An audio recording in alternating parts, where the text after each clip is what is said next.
Boa tarde novamente, pessoal. Agora acho que vai. Ai, não está fácil aqui, mas já aí.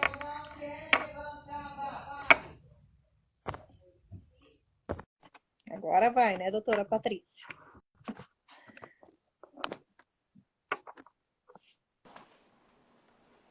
Boa Ah, tarde. agora sim.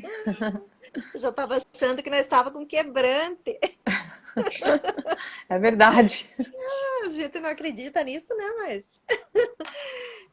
então, gente, pela terceira vez nós iniciando a nossa live de hoje. Temos a honra, o prazer, a alegria, né, de ter uma convidada tão especial como a doutora Patrícia. Obrigada, Juliane. Obrigada pelo E convite. eu que agradeço imensamente você ter tirado um pouquinho do seu tempo precioso, que a gente sabe que o trabalho das cientistas não para, né? Quando a gente pensa assim, nossa, tem uma professora lá da USP, que essa época deve estar descansando, né? Os pesquisadores estão até no domingo trabalhando, não tem folga, né? A ciência não para e essas mentes tão preciosas e brilhantes para nós, toda a população em geral, mas agora falando sobre os autistas, né? Esse Uhum. estudo nunca para, as pesquisas nunca param, né? E é com toda essa gratidão que eu, como mãe de autista, venho lhe agradecer desde o início pelo trabalho que tem feito pelas pessoas com autismo. Quando o meu filho foi diagnosticado com 4 anos e meio, um tempo após ali eu soube do projeto de vocês.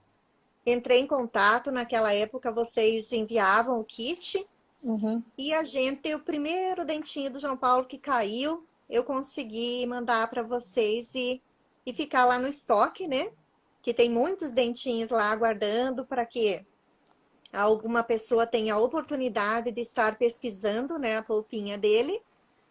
E, e para isso, né, precisa verba, né? E tem verba para tudo, mas para pesquisa, que é uma das coisas mais importantes, não se tem verba ou se tem pouquíssima verba.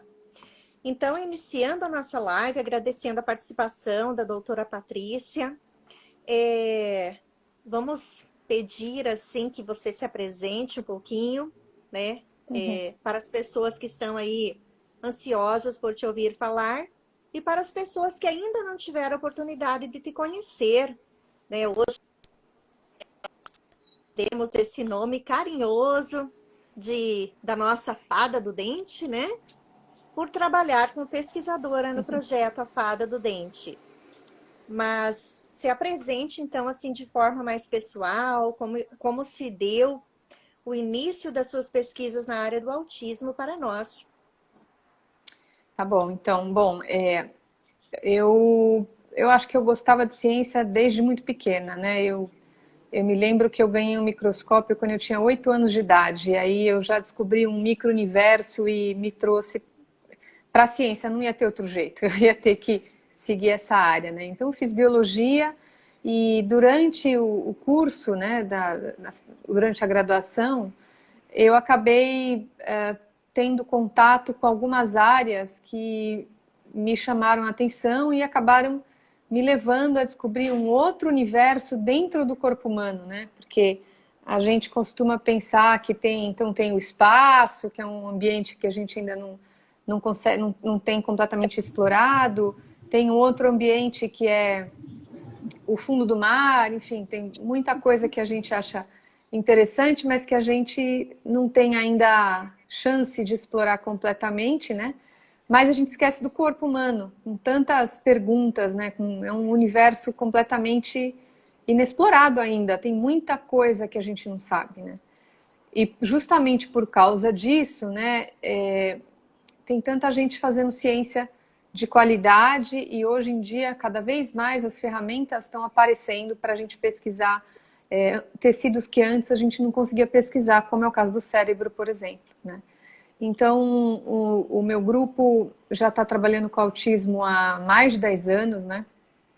A gente já trabalha com isso e nós resolvemos estudar então os indivíduos que têm autismo para ver se a gente consegue contribuir, né? Colocar lá nossos grãozinhos de areia, né? De contribuição para tentar entender um pouco sobre os mecanismos da neurobiologia do autismo, né? Porque o que nós acreditamos é que conhecendo melhor o espectro, a gente consegue buscar maneiras de ter intervenções, né, inclusive medicamentosas, que possam produzir efeitos benéficos, né, tanto nos autistas em si, quanto, consequentemente, nas famílias, né, porque você acaba produzindo uma melhor qualidade de vida para essas famílias, porque você melhora a qualidade de vida da criança, né, da criança e do adulto, né, a gente não pode esquecer que os autistas crescem, né. Então, é que a gente tem o costume de falar sempre criança, porque nós sabemos que quanto mais cedo a intervenção inicia, né, quanto mais cedo a gente começa com essas medidas interventivas de terapia comportamental e até medicamentosa, se a gente encontrar uma medicação específica, né, para esses indivíduos, melhores as chances de bons resultados, né, melhor o prognóstico. Então, por isso que a gente trabalha sem feriado, sem fim de semana, né? Porque a célula não sabe que é feriado, né? O minicérebro não sabe que é feriado. Então, infelizmente, nós trabalhamos o tempo todo. Então, essa semana que muita gente acabou fazendo feriado aqui em São Paulo, né? Assim como a prefeitura, né? Sugeriu. Bom, nosso grupo não parou, a gente continuou trabalhando normalmente porque o material está lá, as células estão lá e as pesquisas não podem parar, né? Então, eu costumo dizer que às vezes a gente não sabe que dia da semana porque são todos os dias muito parecidos. A gente está trabalhando todos os dias muito. Então, a nossa sorte é ter família compreensiva, né? É ter pessoas que dão suporte, dormir e acordar com gente como você, que incentiva e que fala que bom que vocês estão aí pesquisando, ajudando, trabalhando para tentar ajudar. Então, isso que é bacana. Mas a minha E trajetória acho que é essa. Não sei se eu tenho que falar mais alguma coisa, mas acho que é mais ou menos isso. ah, você, como eu disse, a gente muitas vezes minimiza a trajetória, né? Mas a sua trajetória é uma trajetória que eu tenho certeza que se fosse tirar para escrever um livro, né? São dois, três doutorados, Não, é, doutorado é um só, você não precisa refazer. São 3 pós-docs, pós-doutorados. três pós-doc, né? Que É, aqui, isso, eu li a sua um é, pouquinho lá. E certa vez a gente conversou, né? Eu digo, por isso a importância da ciência. Você comentou que talvez no futuro a gente tenha autismos, porque hoje a gente generaliza muito, né? Por isso a diferença de crianças autistas, porque uhum, são diferentes, são diferentes composições, né? Dentro da genética, ó, as quebras cromossômicas, genes diferentes, né? Então, essas crianças são diferentes. Então, quanto mais a ciência tiver a oportunidade de estar pesquisando a fundo sobre o cérebro, o funcionamento do cérebro das pessoas autistas, a gente vai se chegar em determinado nome, né? Que nem nós tínhamos há um tempo atrás, a síndrome de Rett, né? uhum. Ela era também incluída no autismo, mas ela tinha uma progressão diferente do que é o autista. E talvez no futuro a gente possa também ir separando, né, em outras síndromes e poder medicar e fazer um tratamento de maior qualidade também para os nossos autistas, né? Então, essa é a importância da nossa ciência, que Isso, a nos gente. deixa tão esperançosos, né? Isso, é exatamente isso. A gente não pode esquecer que o autismo é poligênico. Então, você tem uma série de genes que já foram descritos como relacionados, uma série de genes que ainda estão por serem descobertos, né?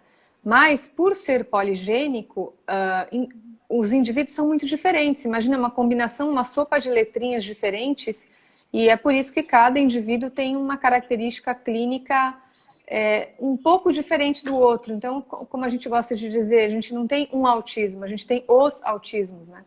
Porque os indivíduos manifestam quase que um degradê no fenótipo, né? Então, você tem indivíduos que são mais comprometidos e menos comprometidos do ponto de vista funcional, e isso certamente está relacionado com a genética, né? Com o background genético deles, né?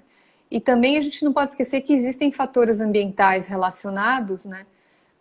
Onde isso certamente pode ter uma implicação que para alguns indivíduos pode ser muito forte, enquanto que para outros ela é menos relevante, de acordo, de novo, com a combinação genética desses indivíduos, né?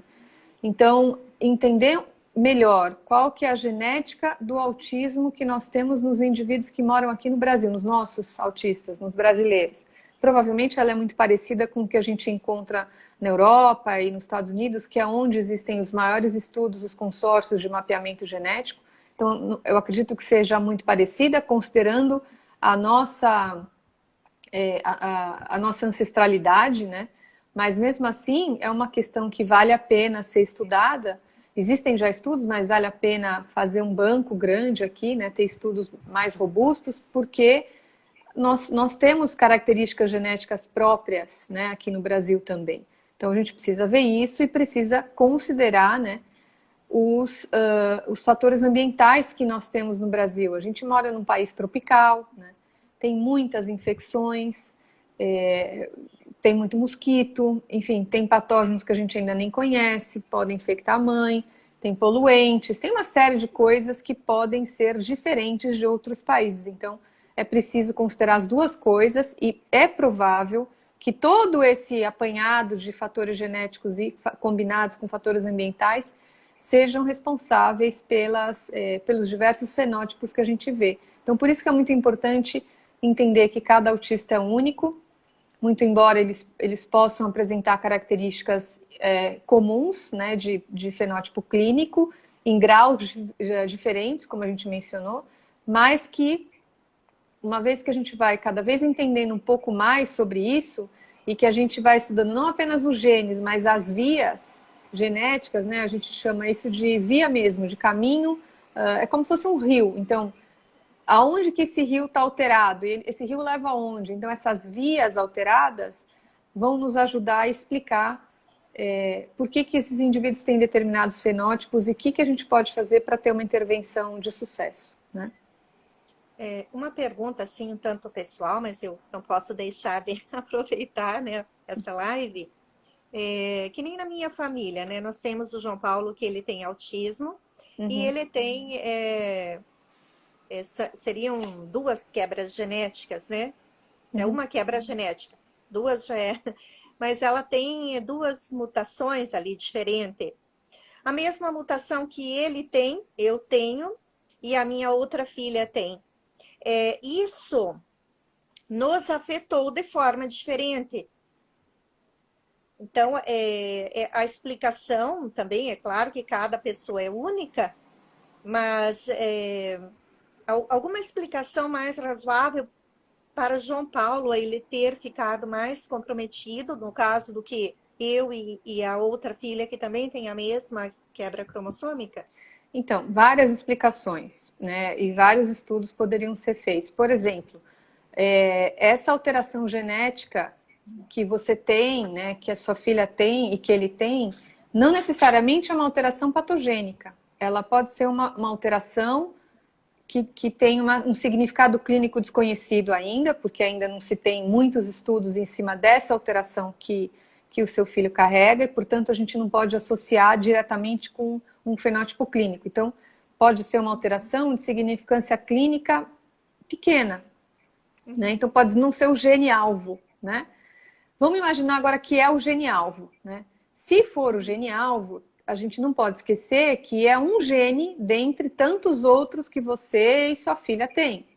E que, portanto, a combinação genética total sua, da sua filha e do João Paulo é diferente, muito embora parecida, mas ela é diferente, vocês não são geneticamente idênticos, né? E pode ser que alguns outros fatores que você apresenta e que sua filha apresenta sejam protetivos para essa mutação que vocês todos têm em comum. Então, existe uma maneira dessa mutação reagir de uma forma diferente em cada um de vocês, né? E a gente também tem que levar em consideração que o João Paulo é um menino e que você e sua filha são mulheres. E a gente sabe da questão, né, primeiro da prevalência em homens, que é maior, mas da aparente questão protetora, né, ou maior condições de suportar alterações genéticas que as mulheres têm, no caso do autismo. Então, é aquele modelo da genética, aquele modelo do copo, né, que foi publicado em 2019 pelo grupo canadense, que diz que o copo genético, né, das mulheres, que cabe alterações genéticas e ambientais das mulheres, é maior que o copo dos homens. Então, se você não tem alterações suficientes para chegar na borda, então você não manifesta o fenótipo. Em compensação, se o copo do homem é menor, com um número menor de alterações, ele rapidamente chega na borda e manifesta o fenótipo. Então, também tem essa questão da proteção por ser homem ou mulher, né? Que é uma coisa biológica e que a gente não sabe explicar ainda. Não tem uma explicação por que existe mais autismo em homens do que em mulheres, né?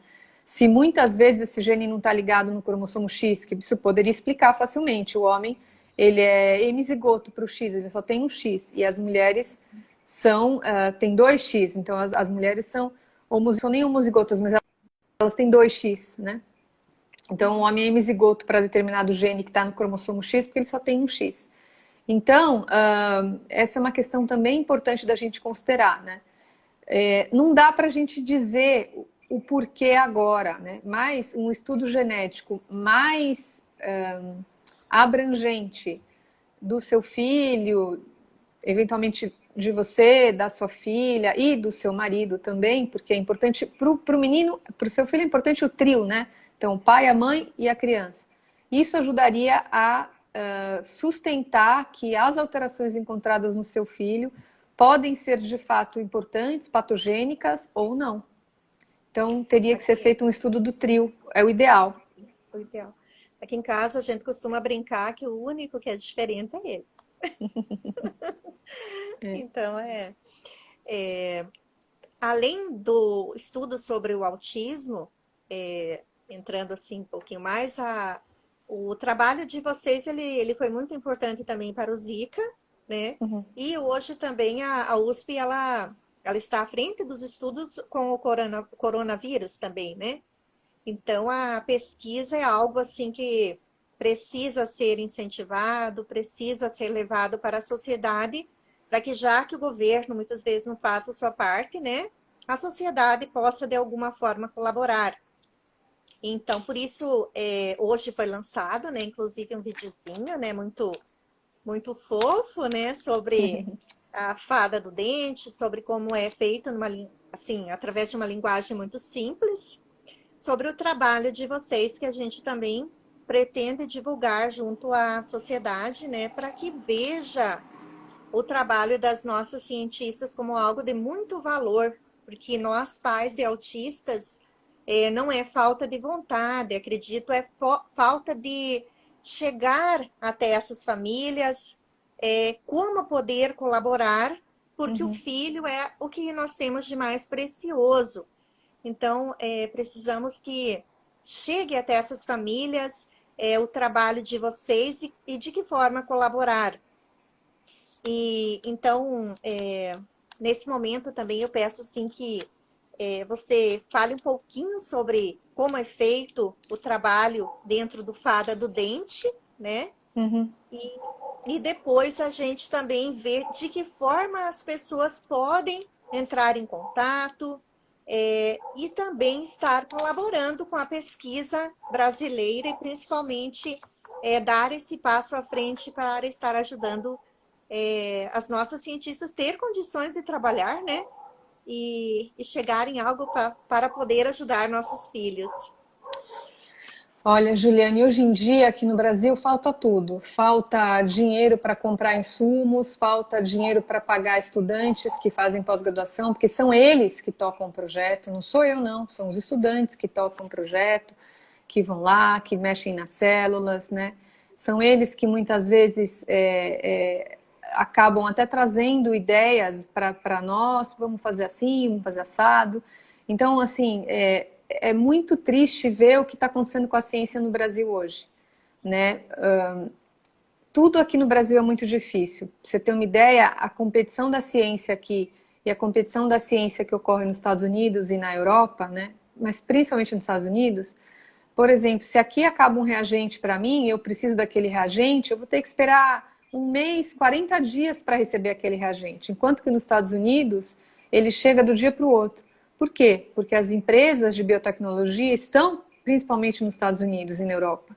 Né? Tem outros lugares também, claro, mas assim, mesmo que estejam na China, por exemplo, na Ásia, que tem muita, eles têm filiais nos Estados Unidos e na Europa. Então você vê as grandes indústrias farmacêuticas, empresas de biotecnologia, localizada nesses países, enquanto no Brasil a gente ainda está engatinhando. E por que a gente está engatinhando? Aí você vai estudar um pouco mais a fundo, você vê o tanto de burocracia que tem aqui. Então, não é fácil ser empresário no Brasil. Então, tanto de imposto, dificuldades, etc., é gigante. Condição intelectual, o brasileiro tem, de sobra, né? Então, os nossos cientistas não deixam nada a desejar para os cientistas de qualquer outro lugar do mundo, em termos de vontade. Aliás, muito pelo contrário, tem mais força de vontade, porque as condições aqui são adversas, né? A gente costuma dizer que os cientistas, entre aspas, mais fracos, que não querem ter que lutar com essa situação e querem só fazer ciência, saem do Brasil. Por quê? Porque não é fácil trabalhar no Brasil. Falta tudo aqui, falta incentivo principalmente, né? E a gente não é tão bem estruturado quanto outros lugares em termos de grupos de pais, né? Porque se você estuda uma síndrome, por exemplo, nos Estados Unidos você tem os grupos de pais organizados, né? Que recebem ou que se organizam para ter dinheiro e vão atrás dos cientistas que trabalham com alguma coisa, né? Específica que os interessa, vão lá e financiam a pesquisa. Pronto! Então lá os cientistas não dependem nem só do financiamento governamental, né? Então aqui o que nós temos feito? A gente tem corrido atrás de incentivo do governo, que é onde vem a maior parte do dinheiro, a gente tem tentado fazer parcerias com empresas, mas que muitas vezes, como eu te falei, as empresas de biotecnologia, as grandes que têm dinheiro, não estão aqui, sabem que é mais difícil aqui, demora mais, então vão financiar projetos lá fora, porque aqui vai ser mais difícil, a não ser que seja uma coisa específica que tem no Brasil, né? Então a gente luta com essa dificuldade o tempo todo, né? Assim, de como é que nós vamos fazer para buscar o fomento. Outra coisa, quando um aluno se forma, então ele faz mestrado, doutorado, pós-doutorado, e aí? Quando acaba o pós-doutorado, como é que ele vai arrumar um trabalho se as empresas de biotecnologia não estão aqui?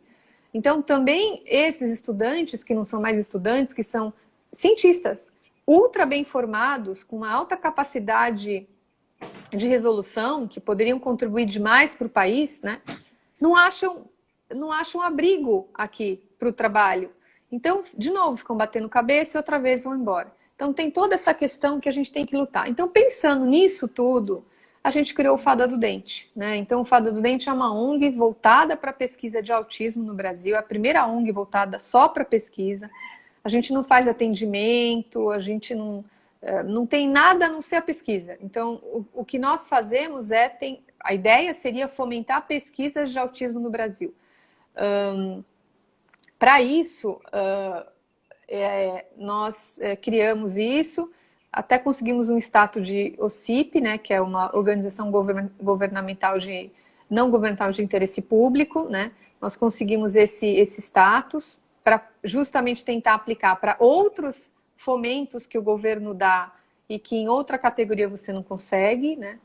A gente criou esse nome, Projeto A Fada do Dente, justamente porque nós iniciamos nosso estudo utilizando dente de leite de crianças, né, com autismo, para fazer as reprogramações e os modelos de minicérebro in vitro, para poder estudar. Então, o nome veio daí, né, porque é o dente de leite, que geralmente dá para a fada do dente, então por isso que a gente brinca que a fada do dente existe, mora na USP, né, para receber esses dentinhos de leite.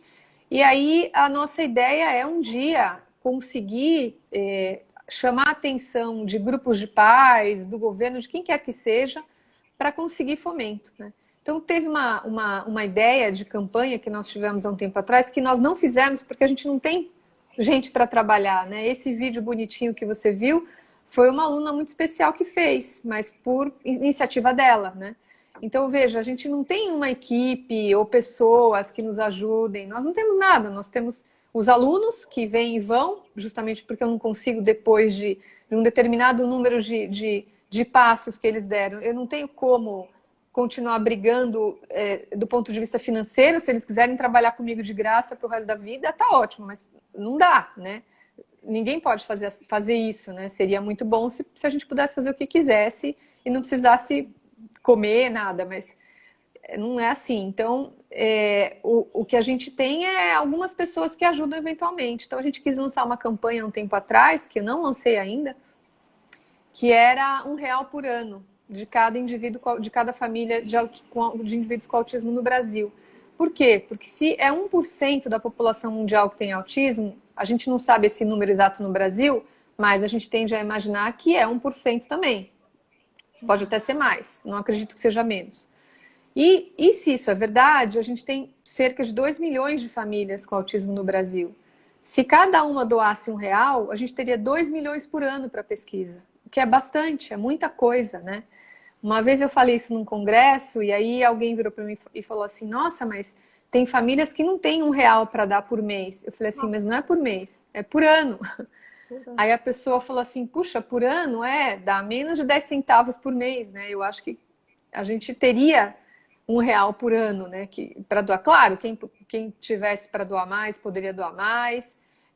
Lógico, quem não tiver R$ 1 por ano não precisa doar nada, não é isso, mas é que a gente pensou, né, como é que nós podíamos fazer para tentar viabilizar, né, de fato, uma maneira de receber doações que pudessem fazer com que a gente fomentasse pesquisas, e não só do nosso laboratório, mas outras pesquisas no Brasil com autismo, né? Porque nós não temos expertise para tudo, né?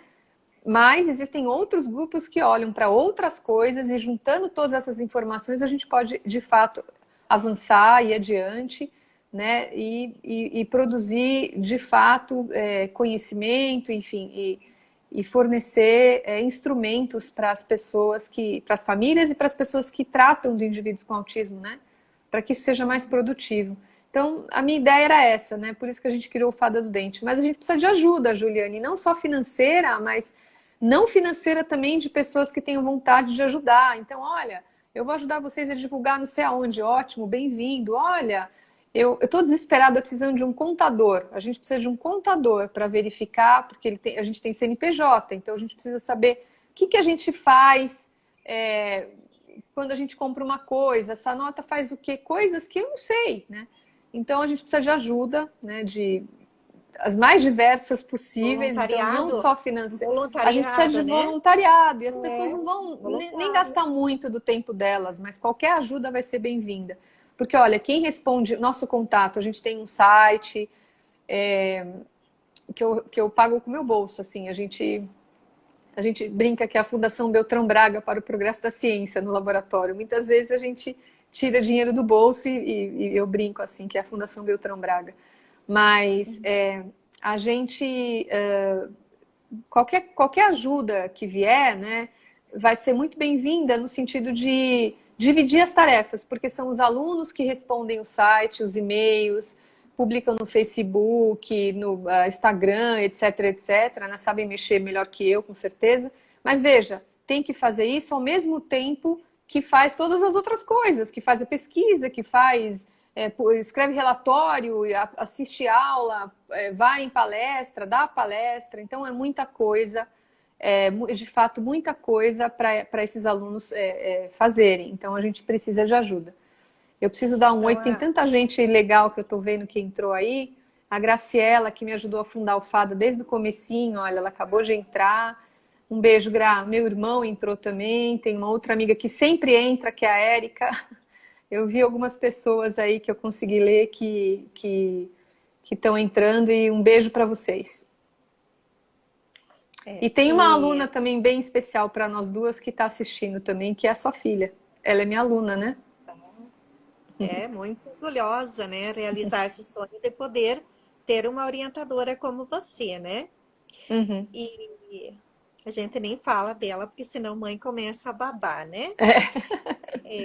E então, o trabalho de vocês, das alunas, são poucas alunas, né, que à disposição da ciência, né? E pelo que a gente sabe também, o custo de toda essa pesquisa ele é muito alto, né? Uhum, uhum. Por isso, qualquer componente lá que eu não sei, inclusive a Andrelissa traz para a gente nomes assim, que não são comuns, são muito caros, né? E o fundo que vocês têm lá é pouquíssimo, né? Para poder um trabalho tão valioso como a gente vê para as famílias de autistas. Coloca É, autistas, mas lá você pode descobrir, trabalhar com outras coisas também, né? O FADA, especificamente, ele trabalha com autismo. uhum, Mas o seu trabalho, né, a sua confiança como pesquisadora nacional e internacional, ele vai muito além disso, né? O seu trabalho na época do Zika, né, foi você que descobriu a questão, né? Então, foram você é, para nós é muito muito preciosa e nós queremos ter acesso a essa divulgação, né, para poder estar passando para as outras famílias como entrar no teu site, agora também através desse videozinho, né, a gente vai difundir ele também, colocar lá o link para entrar, para fazer a sua contribuição. A gente coloca assim, como você nos colocou, né? Ah, tem família que não tem R$ 1, mas a gente conhecendo como as mães de autistas são guerreiras, não importa o nível social, é quase humanamente impossível dizer que elas não tirariam, sabe? Não ficariam sem comer um dia para poder contribuir. Elas fazem qualquer coisa pelos filhos, né? Inclusive passar necessidade. é. Então, essa divulgação para a gente é muito preciosa, porque o trabalho que você faz como diz, é para nós, famílias de autistas. Então, a gente quer ter acesso para poder estar colaborando, divulgando essa causa.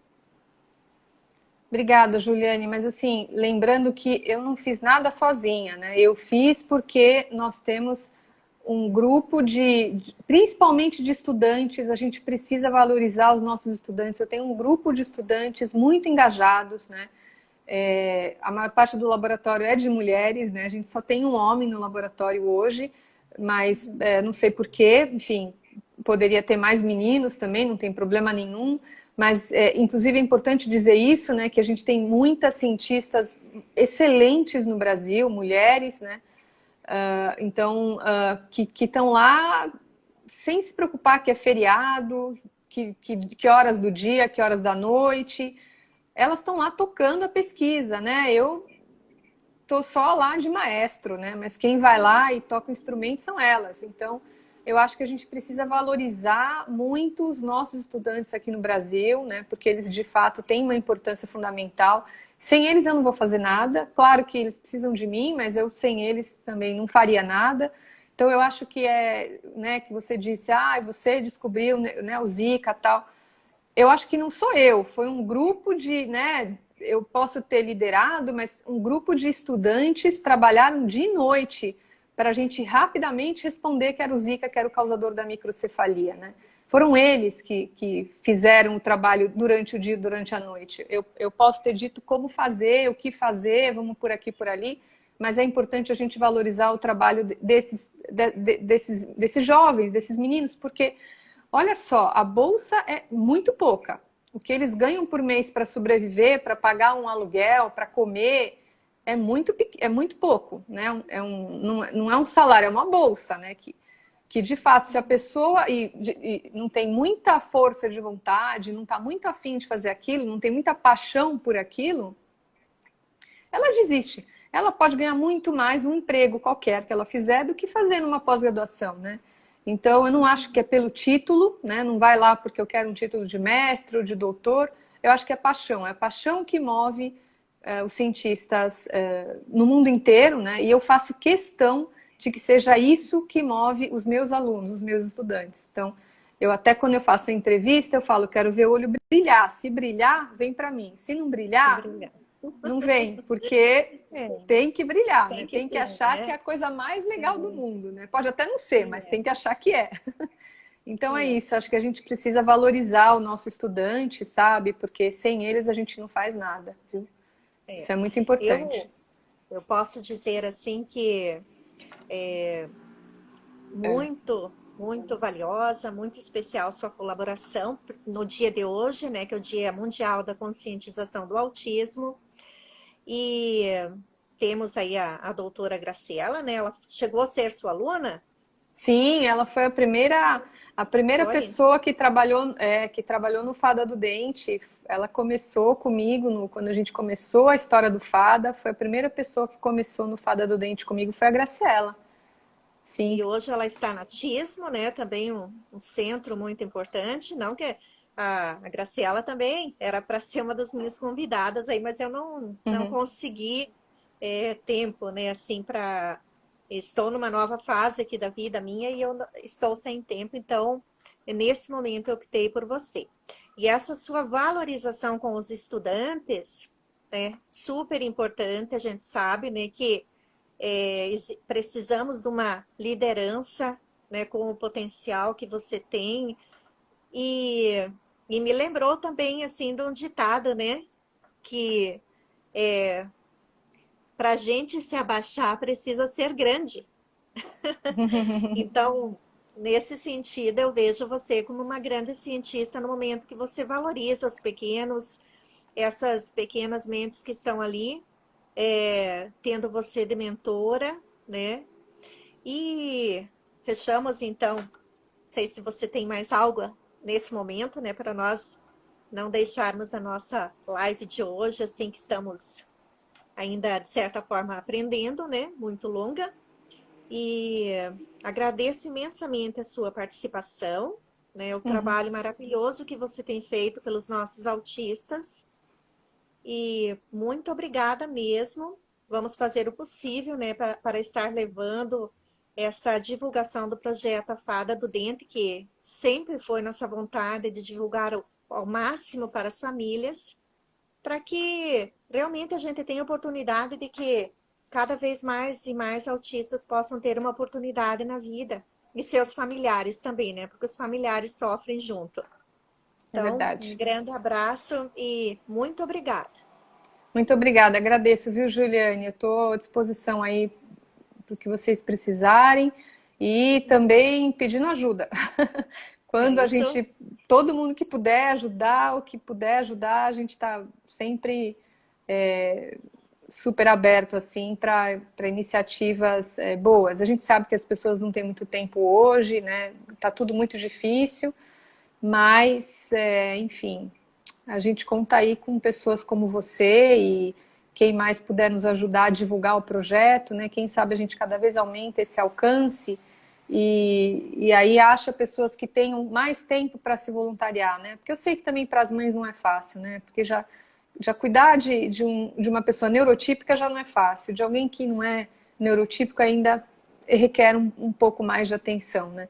Então é isso, parabéns para as mães aí também. Eu acho que a gente precisa cada vez mais ajudar nessa conscientização do autismo, né? Tô de azul, dentro de casa, mas tô de azul, né? Não dá para sair, mas é isso aí, né? A gente aos poucos vai mostrando e vai tentando conscientizar e vai trabalho de formiguinha. Acho que é isso e bom, só tenho a agradecer. Obrigada. Tá. Obrigada. Até a próxima, então. Até a Tchau, próxima. gente. Tchau para quem Tchau. assistiu. Obrigada. Muito obrigada pela participação de todos.